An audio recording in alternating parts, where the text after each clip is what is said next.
Assalamualaikum warahmatullahi wabarakatuh. Perkenalkan, saya Yuliana Ambarwati dengan NIM A710230076. Pada kesempatan ini, saya mau mempresentasikan proyek code saya dengan judul membuat aplikasi web dengan ketersediaan tinggi dan dapat diskalakan di AWS. Di proyek ini, saya membangun aplikasi web catatan siswa yang bisa diakses lewat internet dan tetap stabil meskipun banyak pengguna. Masalah yang dihadapi itu simpel tapi penting, yaitu saat masa pendaftaran mahasiswa baru, website penerimaan sering lambat, bahkan kadang tidak bisa diakses karena trafik tinggi. Akibatnya, proses pendaftaran terhambat, mahasiswa komplain, resiko data hilang. Dari situ muncul peluang untuk memindahkan aplikasi ke AWS Cloud supaya aplikasi bisa lebih cepat, lebih stabil, tidak gampang down, dan bisa otomatis diskalakan kalau penggunaannya banyak. Jadi tujuan utamanya adalah membuat aplikasi yang bisa diakses dari internet, ketersediaan tinggi, aman, performanya bagus, serta tetap hemat biaya.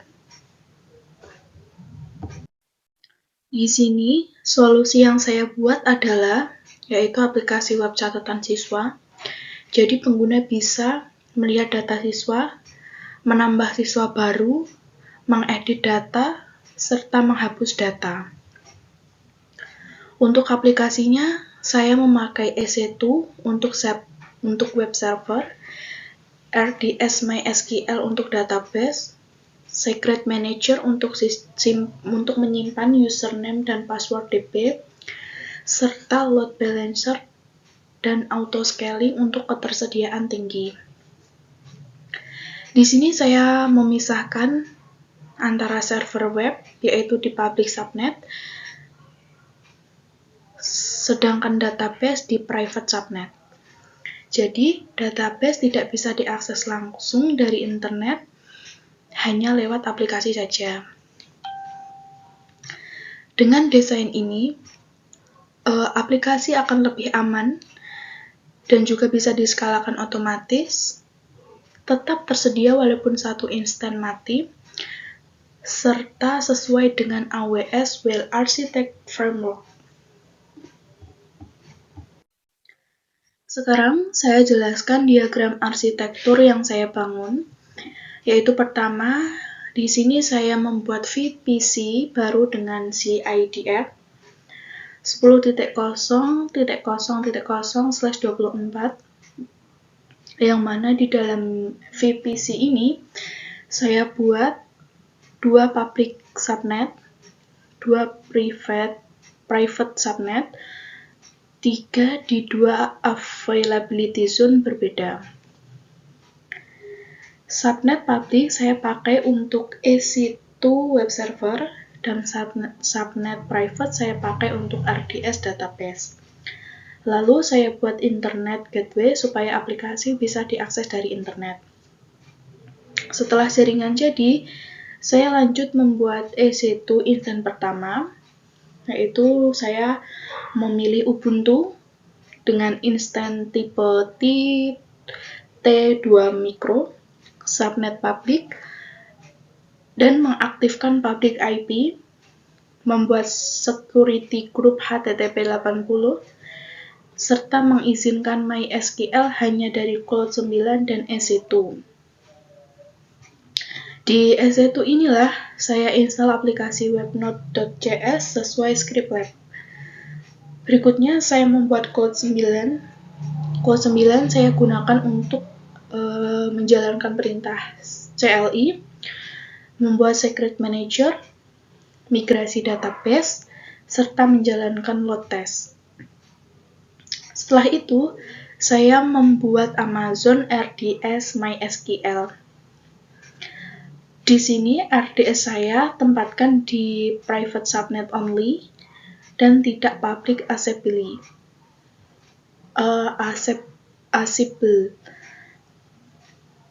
security group RDS hanya mengizinkan 2, yaitu EC2 web server dan Cloud 9. Setelah database jadi, saya membuat secret manager yang isinya hostname RDS, user, password, dan nama database. Jadi aplikasi web tidak menyimpan password di kode, tetapi mengambil dari sini. Setelah aplikasi berhasil berjalan dengan lancar, saya membuat application load balancer. Load balancer ini menerima trafik dari internet, lalu membagi beberapa EC2.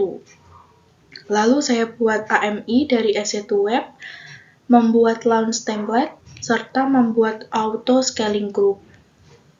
Di auto scaling, saya mengatur minimum 2 instan serta maksimum 3 instan. Jadi, semisal kalau trafficnya nanti tinggi, instan akan otomatis bertambah. Jadi akhir alurnya seperti ini. Yang pertama, user buka aplikasi lewat internet. Kedua, traffic masuk ke internet gateway. Ketiga, diarahkan ke application load balancer. Yang keempat, load balancer membagi trafik ke beberapa EC2 web server. Berikutnya, EC2 mengambil data dari RDS di private subnet. Dan terakhir, kredensial database disimpan di secret manager lewat IAM rule. Jadi keseluruhan dari arsitektur ini adalah aman, ketersediaannya tinggi, bisa diskalakan, dan juga sesuai dengan yang saya kerjakan di lab. Nah, ini dia tampilan aplikasi yang sudah saya buat. Di sini bisa dilihat terdapat beberapa daftar siswa yang memiliki nama, alamat, email, kota, negara, serta nomor telepon. Jadi nanti pengguna bisa menambahkan siswa baru, juga bisa mengedit data, serta menghapus data. Aplikasi ini saya akses bukan melalui IP EC2, tetapi melalui DNS load balancer. Artinya apa? Artinya kalau EC2 mati atau bertambah, nanti aplikasi ini akan tetap bisa diakses.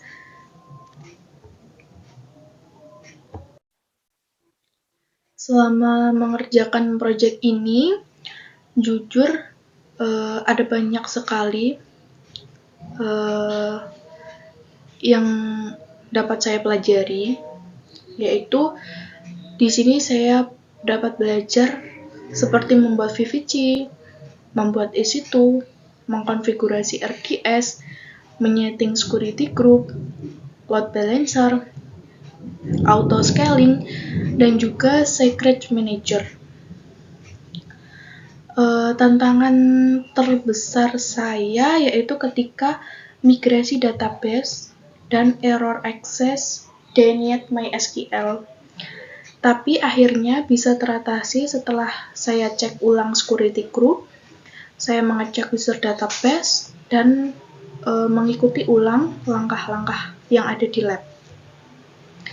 Jadi mungkin kedepannya saya ingin belajar menambahkan HTTPS, menambahkan sistem login pengguna, juga monitoring CloudWatch, serta mungkin membuat multi-region. Mungkin itu saja yang dapat saya sampaikan pada presentasi hasil project lab yang sudah saya buat. Apabila selama penyampaian terdapat kekurangan atau tutur kata yang kurang berkenan, saya mohon maaf yang sebesar-besarnya. Saya Yuliana Berwati mengucapkan terima kasih atas perhatian Bapak. Saya pamit undur diri. Wassalamualaikum warahmatullahi wabarakatuh.